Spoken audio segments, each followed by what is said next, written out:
ጤና ይስጥልን ክቡራን ተመልካቾቻችን፣ ከመሃል ሚዲያ የሰዓቱን ዜና ይዘን ቀርበናል። በቅድሚያም አበይት ነጥቦችን እንሆ። የሮማው ካቶሊካዊት ቤተክርስቲያን ሊቀ ጳጳስ ፖፕ ፍራንሲስ በ88 ዓመታቸው ከዚህ ዓለም ድካም አረፉ። ህገወጥ የጦር መሳሪያ ዝውውርን ለመከላከል በተደረገ ኦፕሬሽን 121 የጦር መሳሪያዎችን ከመኖሪያ ቤቶች፣ 8989 ከጸረ ሰላም ኃይሎችና 36 የጦር መሳሪያዎችን በኬላዎች ላይ መያዙን የፌዴራል ፖሊስ አስታወቀ። ግለሰቡ በውጊያ በብሬን ሞቶ ሳለ እንደ አጼ ቴዎድሮስ የራሱን ጥይት ጠጥቶ ነው የሞተው ብለን አስወርተናል ሲል የጽንፈኛው ፋኖ ቡድን በራሱ ላይ ምስክር ሰጠ። ከውጭ አገራት ከአሜሪካ ጋር በሚያደርጉት የንግድ ድርድር ዙሪያ ቻይና ማስጠንቀቂያ ሰጠች። ኩራን ተመልካቾቻችን፣ ከመሃል ሚዲያ እነዚህና ሌሎችም ዜናዎች ይዘን ቀርበናል። ካፍታ በኋላ እንመለሳለን። ዩቱብ ቻናሉን ሰብስክራይብ እንዲሁም ይዘቱን ላይክና ሼር በማድረግ የመሃል ሚዲያ ቤተሰብ እንድትሆኑ በአክብሮት እንጋብዛለን። አብራችኑ ነው። የማይደገም እድል ፒያሳ ሊሴ ገብረ ማርያም በሚገኘው ሳይታችን ላይ የመጀመሪያውን ብሎክ 90% ሽያጭ አጠናቀን ሁለተኛውን ብሎክ ለሽያጭ አውጥተናል። በ10% ቅድመ ክፍያ ያለምንም አይነት ተጨማሪ ወለድ ሙሉ በሙሉ በኢትዮጵያ ብር ከባለ 1 መኝታ 64 ካሬ ጀምሮ እስከ ባለ 3 መኝታ 141 ካሬ አማራጮችን ይዘንልዎት መጥተናል። ሱቆች አልቆባችሁ ለነበረ ደንበኞቻችን አድዋ 00 ፊት ለፊት ባለው 4000 ካሬ ሜትር ላይ ባረፈው ጎልደን ሞላችን 20 ካሬ ሱቆችን ከግራውንድ እስከ 5ኛ ፎቅ ለሽያጭ ማውጣታችንን ስንገልጽ በታላቅ ደስታ ነው። እንዲሁም በአጭር ጊዜ ወደ ቤታችሁ መግባት ለምትፈልጉ ደንበኞቻችን ሀያት አደባባይ ገንብተን 90% ባደረስነው ሳይታችን ላይ እየኖሩበት የሚከፍሉበትን አማራጭ ይዘን መጥተናል። ለበለጠ መረጃ 0966 02 9902 ይደውሉ።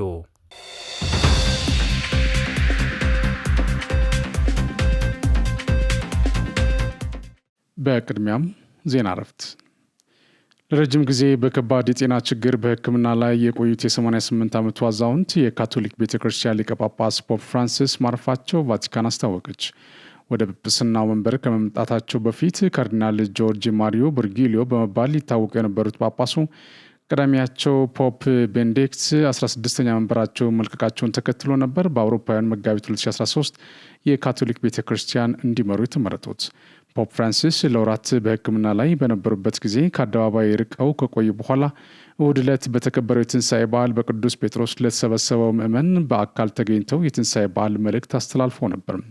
ጳጳሱ ዛሬ ሰኞ ሚያዝያ 13 2017 ዓ.ም በፋሲካ በዓል ማግስት ቫቲካን ውስጥ በሚገኘው ካዛ ሳንታ ማርታ መኖሪያ ቤታቸው ውስጥ በ88 ዓመት ዕድሜያቸው ማረፋቸውን የካቶሊክ ቤተክርስቲያን አስታውቃለች። ብፁዕነታቸው ካርዲናል ፍሬል በጳጳሱ ሞት ሐዘን ውስጥ ሆነው የተወዳችሁ ወንድሞችና እህቶች የቅዱስ አባታችን ፍራንሲስ ሞትን በጥልቅ ሐዘን አሳውቃሉ ሲሉ የጳጳሱን ህልፈት ይፋ አድርገዋል። ዛሬ ሰኞ ጠዋት 1 ሰዓት ከ35 ላይ ቫቲካን ውስጥ ማረፋቸውን የጠቀሱት ካርዲናል ፍሬል ፍራንሲስ ወደ አባታቸው ቤት ተመልሰዋል፣ ህይወታቸውን ለጌታና ለቤተ ክርስቲያናቸው ሰውተው ነበር ብለዋል። አቡነ ፍራንሲስ ከደቡብ አሜሪካ የተሾሙ የመጀመሪያው ሊቀ ጳጳስ ናቸው። ግሪጎሪ ሳልሳዊ በ741 ህይወታቸው ካለፉ በኋላ ለሮማ ካቶሊክ ከአውሮፓ ውጭ ሊቀ ጳጳስ ሲሾም አቡነ ፍራንሲስ የመጀመሪያው ናቸው። በመላው ዓለም የሚገኙ ካቶሊካውያን መንፈሳዊ መሪ ሆኑት ፖፕ ፍራንሲስ ዜና እረፍት ተከትሎ አዲስ ጳጳስ እስኪመረጡ ድረስ የቤተ ክርስቲያኗ መሪነት ከፍተኛ ስልጣን ባላቸው ካርዲናሎች በጋራ የሚካሄድ ይሆናል።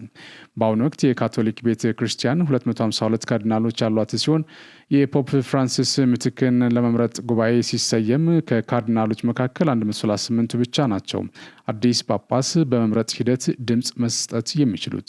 ሊቀ ጳጳስ ፍራንሲስ ባለፉት ወራት ጤናቸው ታውቆ 5 ሳምንታት በሁለት ሳምባቸው ላይ ላጋጠማቸው የሳምባ ምች ወይ ኒሞኒያ በሆስፒታል ተኝተው ሕክምና ሲከታተሉ ቆይቷል። ፖፕ ፍራንሲስ በህይወት ዘመናቸው በ21 ዓመታቸው አንድ ሳምባቸው በቀዶ ሕክምና እንዲወጣ ያደረገውን ጨምሮ በርካታ የጤና እክል ገጥሟቸዋል። የጳጳሱ ህልፈት ይፋ መደረጉን ተከትሎ በመላው ዓለም ያሉ የካቶሊክ እምነት ተከታዮች እንዲሁም ታላላቅ የሀገራት መሪዎች ሀዘናቸውን እየገለጹ ነው። የሆላንድ ጠቅላይ ሚኒስትር ዲክ ስኮፍ ፖፕ ፍራንሲስ በሁሉም መስኮች የህዝብ ሰው ነበሩ ያሉ ሲሆን የአውሮፓ ፓርላማ ፕሬዚዳንት ሮቤርታ ማቴዎሰላ ደግሞ የሌሎችንም ገጽ የሚያፈካው ፈገግታቸው በመላው ዓለም ሚሊዮኖችን ለመማረክ ችሏል ብሏል። የእስራኤል ፕሬዚዳንት አይሳክ ሄርዞግ ሊቀ ጳጳስ ፍራንሲስን ወሰን የሌለው ርኅራሄ ባለቤት ሲሉ አወድሰዋቸዋል። የስዊዘርላንድ ፕሬዚዳንት ካርሊል ከሌርስቶር ደግሞ ፖፕ ፍራንሲስ ታላቅ መንፈሳዊ መሪ፣ የማይደክማቸው የሰላም ተከራካሪ በማለት በህልፈታቸው ማዘናቸውን ገልጿል። የስኮትላንድ ተቀዳሚ ሚኒስትር ጆን ስዊኒም በተመሳሳይ ጳጳሱን የሰላም የመቻቻልና የእርቅ ድምፅ ሲሉም ገልጿቸዋል። የኢፌዴሪ ጠቅላይ ሚኒስትር ዶክተር አብይ አህመድ በሮማ ካቶሊካዊት ቤተክርስቲያን ሊቀ ጳጳስ ፖፕ ፍራንሲስ ህልፈት የተሰማቸውን ሀዘን ገለጹ። ጠቅላይ ሚኒስትር ዶክተር አብይ አህመድ የፖፕ ፍራንሲስ የርኅራሄ የመልካምና የአገልግሎት ዘመን አሻራ ትውልዶችን እያነሳሳ እንደሚቀጥል እምነቴ ነው ብሏል። በማህበራዊ ትስስር ገጻቸውም ባሰፈሩት የሀዘን መግለጫ መልእክታቸው የኢትዮጵያ ካቶሊካዊት ቤተክርስቲያን ርዕሰ ሊቃነ ጳጳስ ፍራንሲስኮም በ88 ዓመታቸው ከዚህ ዓለም ድካም ማረፋቸውንና በዚህም ቤተክርስቲያኗ የተሰማትን ሀዘን ገልጻለች። ቤተክርስቲያኗ በማህበራዊ ትስስር ገጿ ባወጣችው የሀዘን መግለጫ የኢትዮጵያ ካቶሊክ ቤተክርስቲያን የጳጳሳት ጉባኤ ዛሬ በሰማነው እጅግ አሳዛኝ ዜና የብፁዕ ወቅዱስ ርዕሰ ሊቃነ ጳጳሳት ፍራንቺስኮስ ከዚህ ዓለም ዳግም ማረፍ የተሰማንን ጥልቅ ሀዘን እንገልጻለን ብላለች። በዚህም መላው ካቶሊካውያን እና በጎ ፍቃድ ላላቸው ሰዎች ሁሉ ለቅዱስ አባታችን ዘላለማዊ ረፍት በጸሎት አብራችሁ እንድትሆኑ ጥሪ እናቀርባለን ስትልም ጥሪዋን አስተላልፋለች። ይህ ዜና በቀጥታ የሚተላልፍላችሁ ከመሃል ሚዲያ ነው። ዜናዎቻችን ይቀጥላሉ። የኢትዮጵያ ፌዴራል ፖሊስ በ2017 በጀት ዓመት 9 ወራት በርካታ ህገወጥ የጦር መሳሪያዎችን ከ146 ተጠርጣሪዎች ጋር መያዙን አስታወቅም። ህገወጥ የጦር መሳሪያ ዝውውሩን ለመከላከል በተደረገው ኦፕሬሽን 121 የጦር መሳሪያዎችን ከመኖሪያ ቤቶች፣ 8989 ከጸረ ሰላም ኃይሎች እና 36 የጦር መሳሪያዎችን በኬላዎች ላይ መያዙን ገልጿል። በተጨማሪም 6351 የተለያዩ የጦር መሳሪያ ጥይቶች ከመኖሪያ ቤቶች፣ 8989 ከጸረ ሰላም ኃይሎች፣ 51846 በኬላዎች እንደተያዙ የፌዴራል ፖሊስ መረጃ አመላክቷል። እንዲሁም 236 የተለያዩ የጦር መሳሪያዎች ካዝናዎች በመኖሪያ ቤቶችና 148 በኬላዎች ላይ መያዛቸው ተጠቁሟል። በተመሳሳይ አንድ ብሬን ከጸረ ሰላም ኃይሎች፣ 2 ብሬን በኬላዎች የተያዘ ሲሆን 31 የተለያዩ ቦምቦች ከመኖሪያ ቤቶች፣ 25 ቦምቦች ከጸረ ሰላም ኃይሎች፣ 122 ቦምቦች በኬላዎች መያዙን ፖሊስ አስታውቋል። 32 የተለያዩ ህገወጥ ሽጉጦች ከመኖሪያ ቤቶች፣ 128 ሽጉጦች ከጸረ ሰላም ኃይሎች፣ 102 በኬላዎች መያዝ መቻሉንም ፖሊስ ጠቅሷል። አንድ ስናይፐር ከመኖሪያ ቤቶች እንዲሁም አንድ ስናይፐር ከጸረ ሰላም ኃይሎች በኤግዚቢትነት መያዙንና 146 ተጠርጣሪዎች በቁጥጥር ስር መዋላቸውን አስረድቷል። ህብረተሰቡ ህገወጥ የጦር መሳሪያ ዝውውርን ሲመለከት በዜጎች ተሳትፎ መተግበሪያ EFPAPP እና በ991 ነጻ የስልክ መስመር ጥቆማ መስጠት የዜግነት ድርሻውን እንዲወጣ ፖሊስ ጥሪ አቅርበዋል። ከሰሞኑ የሰላም አማራጭ አልቀበልም ባለውና ከነ ግብረ አበሮቹ በመከላከያ ሰራዊት እርምጃ የተወሰደበት መንበሩ የሚባል የጽንፈኛ አመራር ግድያ በሚዲያው ሌላ ቅርጽ ለማስያዝ ሞክሮ እንደነበር የጽንፈኛው ቡድን በተጠለፈ ስልክ ተናገረ። ግለሰቡ በውጊያ በብሬን ሞቶ ሳለ እንደ አጼ ቴዎድሮስ የራሱን ጥይት ጠጥቶ ነው የሞተው ብለን አስወርተናል ሲል ቡድኑ በራሱ ላይ ምስክርነት ሰጥቷል።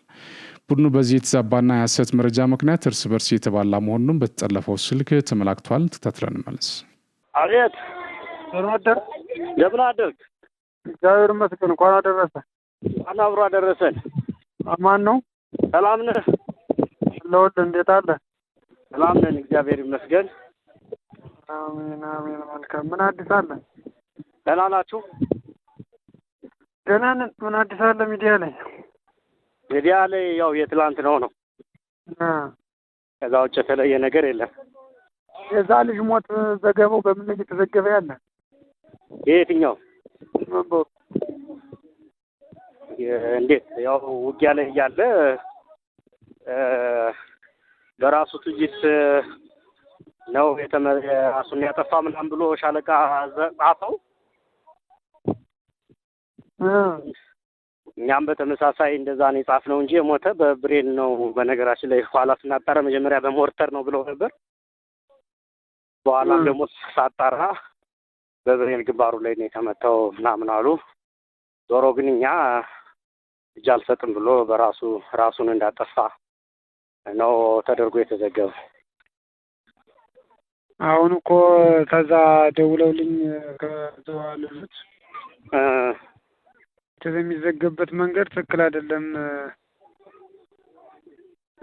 ለምንድን ነው መጻፍም ታለበት ተመጀመሪያ እስከ መጨረሻ ያለው ታሪኩ ምን እንደተራ ተነግሮ ነው። እና ያንንማ ራሳቸው የጻፉት እንጂ እንደውም በዚህ ሲቀጥል ራሱ እንዳጠፋ የሚደረገው ለምንድን ነው? ልጆች አሁን ስሜታማ ናቸው። ለምን ነው ራሱን አጠፋ የተባለ ነው የሚሉት? እንግዲህ ሁሉንም ሰው ማስደሰት አይቻልም። ማለት ተቋማዊ አሰራር ነው። እንግዲህ አንዳንድ ስህተቶች ሊፈጠሩ ይችላሉ።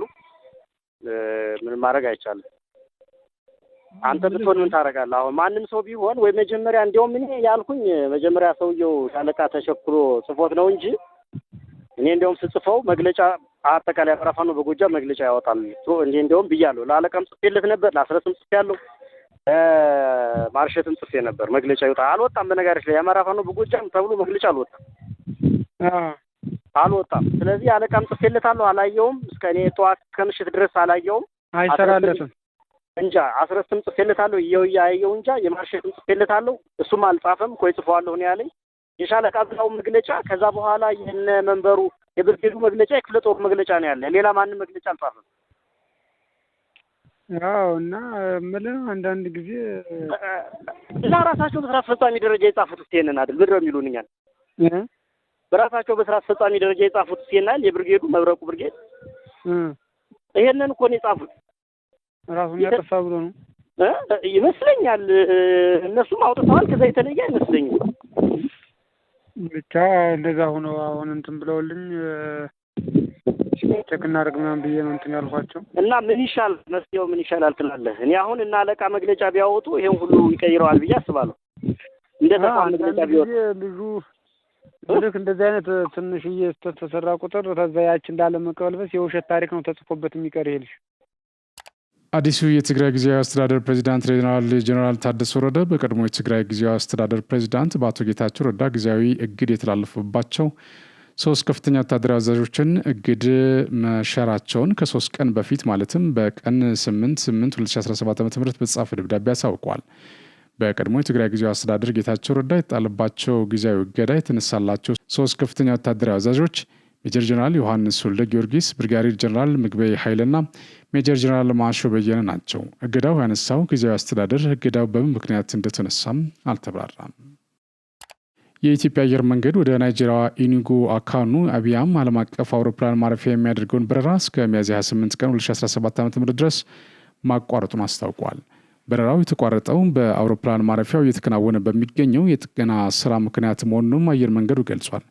በበረራው መቋረጥ ምክንያቶች ደንበኞች ላይ ለሚደርሰው መጉላላት ይቅርታ የጠየቀው አየር መንገዱ ውሳኔው የደንበኞችን ደህንነት ለመጠበቅ ሲባል የተደረገ መሆኑን በማህበራዊ ትስስር ገጹም አስታውቋል።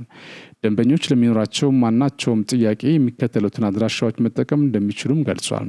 ኢትዮጵያን ኤርላይንስ ግሎባል ከስተመር ኢንተራክሽን ሴንተር አት +251 116 179 900 ኢትዮጵያን ኤርላይንስ ኢንጎ ኦፊስ አት +234 703 374 571 6 ወይም +234 903 326 585 0 እንዲያሳውቁ ጠይቋል።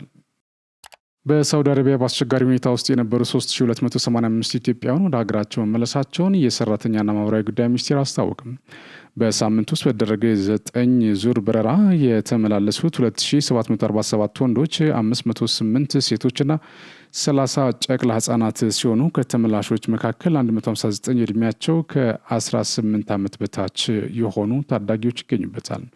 በአራተኛው ዙር በአስቸጋሪ ሁኔታ ውስጥ የሚገኙ ዜጎችን 50 ሺህ ዜጎችን የመመለስ ስራ መጋቢት 3 ቀን 2017 ዓ.ም መጀመሩ ይታወቃል። በዚህም እስካሁን 18919 ኢትዮጵያውያንን ወደ ሀገር መመለስ መቻሉ ተገልጿል። ሚኒስቴሩ ከሚመለከታቸው ባለድርሻ እና አጋር አካላት ጋር በመቀናጀት ለተመላሽ ዜጎች በአየር ማረፊያና በማቆያ ማዕከላት ተገቢውን ድጋፍና እንክብካቤ የማድረግና ከቤተሰብ ጋር የማቀላቀል ስራም እየሰራ እንደሚገኝ በመረጃው ተመላክተዋል። በአፋን ኦሮሞ፣ ትግርኛና ሶማልኛ ቋንቋዎች የመንጃ ፍቃድ ስልጠና እንዲሰጥ መፈቀዱን የአዲስ አበባ ከተማ አስተዳደር የአሽከርካሪና ተሽከርካሪ ፍቃድና ቁጥጥር ባለስልጣን አስታወቀም።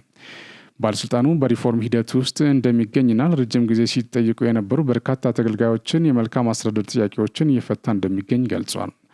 ተቋሙ ከሚሰጣቸው በርካታ አገልግሎቶች መካከል አዲስ መንጃ ፍቃድ አገልግሎት አንዱ ሲሆን የእጩ አሽከርካሪዎች የንድፈ ሀሳብ ስልጠናና ፈተና በአማርኛ ቋንቋ ብቻ ሲሰጥ እንደነበር ተጠቅሷል። በአፍ መፍቻ ቋንቋቸው በአማራጭነት ቢሰለጥኑና ቢፈተኑ የተሻለ ውጤት ሊያመጡ እንደሚችሉ ለረጅም ጊዜ ሲጠየቅ የነበረ የመልካም አስተዳደር ጥያቄ መሆኑን የባለስልጣኑ መረጃ አመላክቷል። ይህን ተከትሎም ተቋሙ በዝርዝር ጉዳዩን ፈትሾ የአካታችነት ጥያቄ አሳማኝ መሆኑና የተሟላ የካሪኩለም ዝግጅት ስራ መጠናቀቁን በማንሳት ለመንጃ ፍቃድ ስልጠና በ3 ሀገራዊ ቋንቋዎች ስልጠና እንዲሰጥ መወሰኑን አስታውቋል። በዚህም ፍቃድ ከተሰጣቸው 137 ማሰልጠኛ ተቋማት ውስጥ በአማርኛ በተጨማሪ በአፋን ኦሮሞ፣ ትግርኛና ሶማልኛ ቋንቋዎች ለማሰልጠን ፍቃደኛ መሆናቸው ተገልጿል። ስለሆነም ሞዴል ተቋማት ለሆኑ 12 ማሰልጠኛ ተቋማት ፍቃድ መሰጠቱ ነው የተጠቆመው። በሌላ በኩል እጩ አሽከርካሪዎች ከአማርኛ በተጨማሪ በቀረቡት የቋንቋ አማራጭ መሰልጠንና መፈተን እንደሚችሉ ባለስልጣኑ አስገንዝበዋል። የኢትዮጵያ ታምርት ንቅናቄ ይፋ ከደረገ ጀምሮ የሚመረቱ ምርቶች ከዓመት ዓመት አይነታቸው፣ ጥራታቸውና ተወዳዳሪነታቸው እያደገ መምጣቱን የኢንዱስትሪ ሚኒስቴር መላኩ አለበል ገለጸ። ጠቅላይ ሚኒስትር ዶክተር አብይ አህመድ የኢትዮጵያ ታምርት ንቅናቄን ሚያዝያ 29 ቀን 2014 ዓ.ም ይፋ ማድረጋቸው ይታወሳል። ንቅናቄው በኢትዮጵያ የተለያዩ ምርቶች እንዲመረቱ ከማስቻሉን በተጨማሪ ኢትዮጵያ ከውጭ የምታስገባቸውን ምርቶች በማስቀረት በኩል ከፍተኛ ሚና እየተጫወተ ይገኛል። ሚኒስቴር መላኩ አለበል ለኢዜአ እንደገለጹት የኢትዮጵያ ታምርት ንቅናቄ ይፋ ከደረገ ጀምሮ ባለፉት ዓመታት በርካታ ውጤቶች መመዝገባቸውን ተናግሯል። በዚህ ምርቶች ገበያ እንዲያገኙ እንዲሁም ትስስር እንዲፈጠርላቸው በማድረግ በኩል ትልቅ ሚና መጫወቱን ገልጿል። ባለፉት 3 ዓመታት የሚመረቱ ምርቶች ከዓመት ዓመት አይነታቸው፣ ጥራታቸውና ተወዳዳሪነታቸው እያደገ መምጣቱን አስታውቋል። መንግስት ለማኑፋክቸሪንግ ትልቅ ትኩረት በመስጠት በዘርፉ የሚስተዋለውን የቅንጅት ችግር መቅረፉንም አስረድተዋል። ይህንን ተከትሎም አምራቾች ውጤታማ የማምረት ስራ ውስጥ መግባት መቻላቸውን አስታውቋል። የኢትዮጵያ ታምርት ንቅናቄ የበለጠ ውጤታማ ለማድረግ በርካታ ተግባራት እየተከናወኑ መሆኑን ጠቁመው የማኑፋክቸሪንግ ካውንስል መቋቋምና ወደ ስራ መግባቱን ለአብነት ጠቅሰዋል። ጠቅላይ ሚኒስትር ዶክተር አብይ አህመድ በቪየትናም ያደረጉት ጉብኝት የሀገራቱን ግንኙነት የሚያጠናክርና ተሞክሮ የተቀሰመበት መሆኑን ጠቅላይ ሚኒስትር ጽህፈት ቤት ፕሬስ ሴክሬታሪያት ኃላፊ ብሌኔ ስዩም ገለጹ። የጠቅላይ ሚኒስትር ጽህፈት ቤት ፕሬስ ሴክሬታሪያት ኃላፊ ብሌኔ ስዩም ጠቅላይ ሚኒስትር ዶክተር አብይ አህመድ ባሳለፍነው ሳምንት በቪየትናም ያደረጉትን ይፋዊ የስራ ጉብኝት አስመልክተው ማብራሪያ ሰጥቷል። በማብራሪያቸው ጠቅላይ ሚኒስትሩ በቪየትናም ቆይታቸው ከሀገሪቱ የተለያዩ ከፍተኛ ስራ ኃላፊዎች ጋር መምከራቸውን አስታውቋል።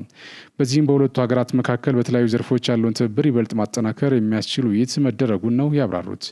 የቪየትናም ጠቅላይ ሚኒስትር ፋም ሚንቺን በቤተ መንግስታቸው ለጠቅላይ ሚኒስትር ዶክተር አብይ አህመድ ደማቅ አቀባበል በማድረግ መወያየታቸውንም አንስተዋል። በውይይታቸውን በተለይም በሁለቱ ሀገራት መካከል ያለው ትስስር ይበልጥ ማጠናከር በሚቻልባቸው ጉዳዮች ላይ መምከራቸውን አብራርተዋል። ቪየትናም በብዛት የምትታወቀው መዋለ ንዋይ በመሳብ መሆኑን ጠቅሰው ከሀገሪቱ በኢኮኖሚ፣ ኢንዱስትሪ፣ ግብርናና ሌሎች ዘርፎች ተሞክሮ መቀሰሙን ገልጿል። ከሀገሪቱ ከፍተኛ አመራሮች ጋር በተደረጉ ውይይቶች በኢትዮጵያ አሁን ላይ ያለውን ምቹ ሁኔታ በመጠቀም ግንኙነቱን ይበልጥ ማጠናከር እንደሚፈልጉ መናገራቸውን ጠቅሷል። በአፍሪካ በኢነርጂው ዘርፍ መዋለ ንዋይ በማፍሰስ ኢንቨስትመንቶች ማበረታታት እንደሚገባ ማንሳታቸውም ተናግሯል። ከዚህ ጋር ተያይዞ ኢትዮጵያ በታዳሽ ኃይል ልማት በቀዳሚነት የምታደርገውን ጥረትና በአህጉሪቱ ይኸው መንጸባረቅ እንዳለበት መግለጻቸውን ኃላፊው አነስቷል። ሀገር በቀል የሆኑ እንደ አረንጓዴ አሻራ ያሉ የአየር ንብረት ለውጥ ተጽዕኖ መግታት የሚያስችሉ ኢኒሼቲቮች ትኩረት ሊሰጣቸው እንደሚገባ መጠቀሳቸውን አብራርቷል። ኢትዮጵያ በምግብ ራስን ለመቻል በምታደርገው ግስጋሴ በጉብኝቱ ከቪየትናም ሰፊ ልምድ የቀሰመችበት፣ በግብርና በኢንዱስትሪና በሌሎች ዘርፎችም በርካታ ተሞክሮ የወሰደችበት እንደነበር ገልጿል። በተጨማሪም የቪየትናም ባለሀብቶች በኢትዮጵያ ባሉ ምቹ የኢንቨስትመንት አማራጮች ላይ እንዲሳተፉ የሚያስችል የሁለትዮሽ ምክክር ይደረግበት ነው ብለዋል። የማይደገም እድል ፒያሳ ሊሴ ገብረ ማርያም በሚገኘው ሳይታችን ላይ የመጀመሪያውን ብሎክ 90% ሽያጭ አጠናቀን ሁለተኛውን ብሎክ ለሽያጭ አውጥተናል። በ10% ቅድመ ክፍያ ያለምንም አይነት ተጨማሪ ወለድ ሙሉ በሙሉ በኢትዮጵያ ብር ከባለ 1 መኝታ 64 ካሬ ጀምሮ እስከ ባለ 3 መኝታ 141 ካሬ አማራጮችን ይዘንልዎት መጥተናል። ሱቆች አልቆባችሁ ለነበረ ደንበኞቻችን አድዋ 00 ፊት ለፊት ባለው 4000 ካሬ ሜትር ላይ ባረፈው ጎልደን ሞላችን 20 ካሬ ሱቆችን ከግራውንድ እስከ 5ኛ ፎቅ ለሽያጭ ማውጣታችንን ስንገልጽ በታላቅ ደስታ ነው። እንዲሁም በአጭር ጊዜ ወደ ቤታችሁ መግባት ለምትፈልጉ ደንበኞቻችን ሀያት አደባባይ ገንብተን 90% ባደረስነው ሳይታችን ላይ እየኖሩበት የሚከፍሉበትን አማራጭ ይዘን መጥተናል። ለበለጠ መረጃ 0966 02 9902 ይደውሉ። የውጭ ዜና። ሀገራት ከአሜሪካ ጋር በሚያደርጉት የንግድ ድርድር ዙሪያ ቻይና ማስጠንቀቂያ ሰጠች። ቻይና ዶናልድ ትራምፕ የጣሉትን ታሪፍ ተከትሎ ሀገራት ከአሜሪካ ጋር በሚያደርጉት የንግድ ድርድር ወቅት አሜሪካን የምትፈልገውን በማድረግ ለማስደሰት እንዳይሞክሩ አስጠንቅቃለች። የቻይና ንግድ ሚኒስትር ቃል አቀባይ ማስጠንቀቂያውን የሰጡት ዋሽንግተን መንግስታት ወደ አሜሪካ የሚልኳቸው ምርቶች ከቀረጽ ነጻ እንዲሆንላቸው ከቤጂንግ ጋር በሚያደርጉት የንግድ ልውውጥ ላይ ጫና ለመፍጠር ማቀዷ ከተሰማ በኋላ ነው። የትራምፕ አስተዳደር ከንግድ አጋሮች ጋር ታሪፍን በተመለከተ ንግግር መጀመሩ የተገለጸ ሲሆን ባለፈው ሳምንት የጃፓን ልዑካን ቡድን ዋሽንግተን የጎበኙ ሲሆን በዚሁ ሳምንት ደግሞ ደቡብ ኮሪያ ለመወያየት ቀጠሮ ይዛለች። ትራምፕ በጥር ወር ስልጣናቸውን ከተረከቡ በኋላ ከቻይና የሚገቡ ምርቶች ላይ ከፍተኛ ታሪፍ የጣሉ ሲሆን ሌሎች በርካታ የዓለም ሀገራትም ታሪፍ ተጥሎባቸዋል። የቻይና የንግድ ሚኒስትር ቃል አቀባይ ለማስደሰት የሚደረግ ጥረት ሰላም አያመጣም፣ እንዲሁም ማመቻመች ክብርን አያቀዳጅም ብሏል። ቻይና ሁሉም አካላት ከፍትሐዊነት ጎን መቆም እንዳለባቸው ታምናለች። እንዲሁም ዓለም አቀፍ የምጣኔ ሀብትና የንግድ ሕጎች እንዲሁም የሀገራት የንግድ ስርዓትን መከላከል አለባቸው ብላለች።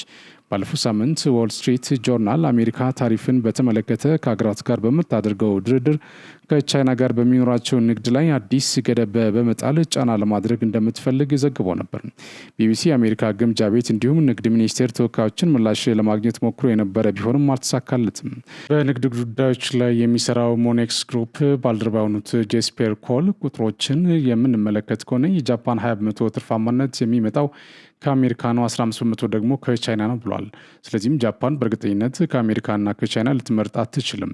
ዶናልድ ትራምፕ ስልጣናቸውን ከተረከቡ በኋላ ታሪፍን በተመለከተ የተለያዩ ውዝግቦች ተቀስቅሷል።